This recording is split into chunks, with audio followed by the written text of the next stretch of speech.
India गठबंधनની partner સમાજવાદી party વહેલી ઉઠી। અખિલેશ યાદવે જાહેર કર્યા લોકસભાના 16 ઉમેદવારો। પત્ની ડિમ્પલ યાદવને મૈનપુરીને મેદાનમાં ઉતાર્યા।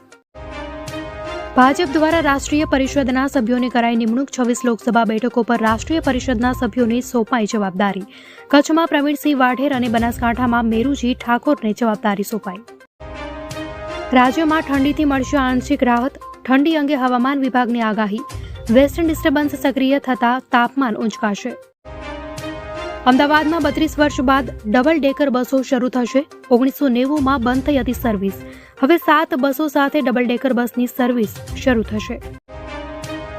ગુજરાતની 4 રાજ્યસભા બેઠકો માટે 27 ફેબ્રુઆરીએ ચૂંટણી। 4 બેઠકો પર ભાજપના ઉમેદવારોની બિનહરીફ જીત થશે। હાલ 4 બેઠકમાંથી 2 કોંગ્રેસ જ્યારે 2 બેઠકો ભાજપ પાસે। સુરતના વેપારીને ખોટી રીતે કસ્ટડીમાં મોકલવાને લઈ સુપ્રીમ કોર્ટ લાલઘૂમ। કોર્ટના નિર્ણયને લઈ સુપ્રીમ કોર્ટે સોલિસિટર જનરલની હાજરીમાં કરી ટીકા। ગુજરાત હાઈકોર્ટને કહેશું કે જજોને પૂરતી ટ્રેનિંગ આપે સુપ્રીમ કોર્ટ।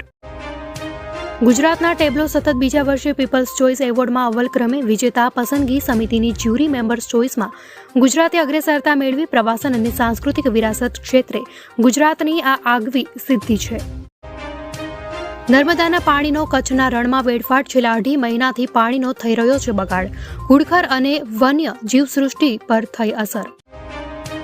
ડેપ્યુટી સીએમ દિયા કુમારીના નામે એક વિડીયો વાયરલ થયો। વિડીયોમાં તલવારબાજી કરનારી આ મહિલા દિયા કુમારી નથી। ફેક્ટ ચેકમાં સામે આવ્યું કે તેઓ ગુજરાતના નિકિતાબા રાઠોડ છે। ફિલ્મ જાગૃતિનું ગીત સાબરમતી કે સંત આજે પણ પ્રચલિત। એટનબરોની ગાંધી ફિલ્મને 26 એવોર્ડ મળ્યા હતા। કમલ હાસનની ફિલ્મ હે રામનું આજે પણ કલ્ટ ક્લાસિકની લિસ્ટમાં।